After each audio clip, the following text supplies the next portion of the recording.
할렐루야. 오늘도 참으로 좋은 날입니다. 오늘은 사무엘하 12장 1절에서 9절 말씀을 통해서 당신이 그 사람이라라는 제목으로 함께 묵상해 보도록 하겠습니다. 본문 요약은 이렇습니다. 나단이 다윗에게 한 부자가 가난한 자의 양을 빼앗은 이야기를 들려주자 다윗은 분노하며 그를 죽이고 4배로 갚게 하라고 말합니다. 이에 나단은 당신이 그 사람이라며 다윗이 여호와의 말씀을 업신여기고 우리아를 죽여 아내를 빼앗은 죄를 책망하는 내용입니다. 말씀의 거울로 내 신앙 점검하기 1번을 봅니다. 내 것은 아까워하면서 남의 것을 함부로 탐하지는 않습니까? 시간이 지났다고 안심하며 은밀히 덮어둔 나의 죄는 무엇입니까? 1절에서 4절을 보면 나단은 하나님의 보내심을 받고 다윗을 찾아갑니다. 그리고 한 부자가 가난한 자의 딸 같은 암양 새끼를 빼앗은 이야기를 들려줍니다. 이는 1년 전 밧세바를 범하고 침묵하는 다윗의 죄를 드러내려는 비유입니다. 죄에 물든 인간은 스스로 죄를 드러낼 능력이 없습니다. 죄를 짓고도 합리화하며 은폐하려고 할 뿐입니다. 그래서 하나님이 찾아오셔서 나의 죄를 직면하게 하십니다.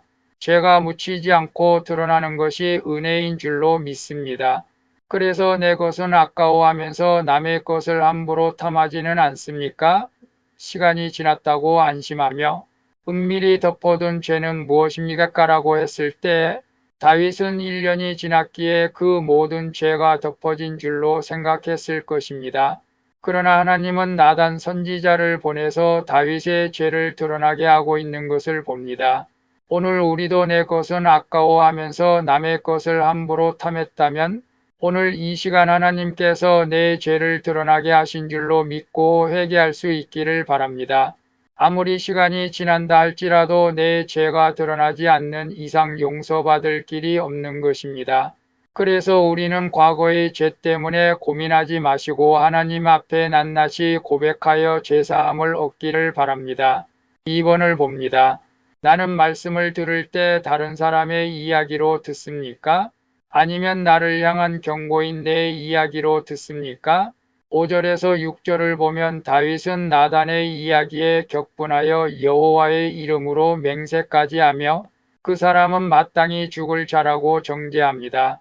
정작 그 약한 부자가 자신임을 모른 채 양심이 무뎌져 이 비유를 자기 이야기로 듣지 않는 것입니다. 날마다 말씀으로 내 죄를 보지 못하면 결국 내 눈에 들보는 못 보고 남의 눈 속에 있는 티만 보게 됩니다. 어떤 말씀도 남의 이야기가 아닌 내 이야기로 들려야 회개가 터지고 복된 인생이 되는 줄로 믿습니다. 그래서 나는 말씀을 들을 때 다른 사람의 이야기로 듣습니까? 아니면 나를 향한 경고인 내 이야기로 듣습니다. 라고 할 때 하나님께서 나단 선지자를 보내서 다윗에게 이렇게 말을 합니다. 한 성읍에 2사람이 있는데 한 사람은 부하고 한 사람은 가난하니 그 부한 사람이 양과 소가 심히 많으나 가난한 사람은 아무것도 없고 자기가 사서 기르는 작은 암양 새끼 한 마리뿐입니다. 그 암양 새끼는 그와 그의 자식과 함께 자라며 그가 먹는 것을 먹으며 그의 잔으로 마시며 그의 품에 누움으로 그에게는 딸처럼 되었거늘 어떤 행인이 그 부자에게 오자 부자가 자기에게 온 행인을 위하여 자기의 양과 소를 아껴 잡지 아니하고 가난한 사람의 양 새끼를 빼앗아다가 자기에게 온 사람을 위하여 잡았나이다라고 말할 때 다윗은 그 말을 다른 사람의 이야기로 들었습니다.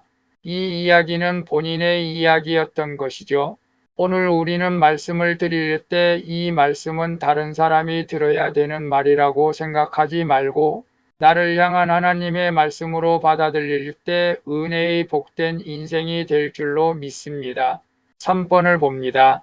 당신은 그 사람이라 하는 책망을 들어야 할 나의 죄는 무엇입니까? 말씀을 업신여기다가 겪는 고난은 없습니까? 7절에서 9절을 보면 죄를 깨닫지 못하는 다윗에게 나단은 당신이 그 사람이라고 선포합니다. 하나님은 다윗을 사울의 손에서 구하고 왕으로 삼으셨습니다. 하지만 그는 풍요 속에서 감사를 잃고 말씀을 업신여겼습니다.